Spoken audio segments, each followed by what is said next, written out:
সুপ্রিয় দর্শক, আজকে যিনি আছেন আমাদের সামনে দেখতে পাচ্ছেন উনি হচ্ছে বাবুল মিয়া, আর উনি হচ্ছে আমাদের সামনে আছেন যিনি হচ্ছে মমতাজ উদ্দিন। তো দুইজনই আসলে ট্রাইজেমিনাল নিউরোলজির পেশেন্ট। তো উনি প্রথম আমার এখানে আসে আজ থেকে দীর্ঘ প্রায় 5 থেকে 6 বছর পূর্বে। তো উনি আসলে অনেক কষ্টের মধ্যে ছিলেন, প্রচন্ড ব্যথা, এক সাইডে ব্যথা, উনি খেতে পারতেন না, কথা বলতে পারতেন না, ধরলে হঠাৎ করে প্রচন্ড ব্যথা, মুহূর্তের মধ্যে ব্যথা। উনি একটা অস্বস্তিকর জীবন যাপন করছিলেন। তো বিভিন্ন জায়গায় উনি চিকিৎসাও করে, ঘুরে উনি ওনার গরু বিক্রি করে, হাঁস মুরগি বিক্রি করে, বিভিন্ন যতটুকু পারে, তারপরে উনি পাচ্ছিলেন না। পরে যেভাবেই হোক আমার এখানে আসে, আমি সেটা ডায়াগনোসিস করি ওনার সে রোগের, সেটা হচ্ছে ট্রাইজেমিনাল নিউরোলজিয়া। তো সেটা তারপরে ওনার চিকিৎসা গ্রহণ করার পরে ইনশাআল্লাহ উনি অনেক সুস্থ আছেন। তো আশা করি আজকে ফলো আপে উনি আসছেন, ওনার পাশে উনি পরবর্তীতে ওনাকে নিয়ে আসেন, ওনারও এই ধরনের সমস্যা। আজকে দুইজনই ফলো আপে আসেন, তাই আজকে ওনাদের সাথে আমি একটু পরিচয় করাই দিচ্ছি আপনাদের সুবিধার্থে, যারা এই সংক্রান্ত বিষয়ে জানেন না, জানানোর জন্য।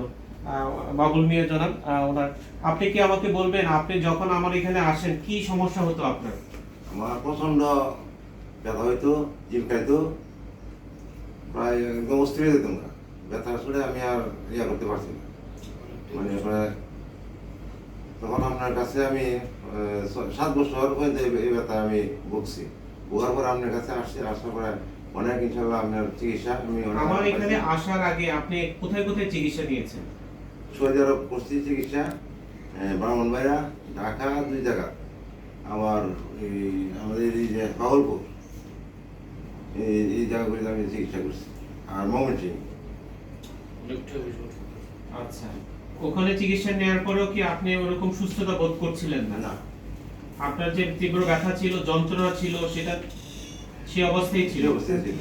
আচ্ছা, পরবর্তীতে আমাদের এখানে চিকিৎসা নেওয়ার পরে আপনার কি উন্নতি হয়েছিল? এখন সুস্থ আছি। সুস্থ আছেন, আপনি স্বাভাবিক চলাফেরা করতে পারেন এখন? আচ্ছা, ঠিক আছে। যাই হোক, ধন্যবাদ আপনাকে, দোয়া করি আপনি যেন ভালো থাকেন।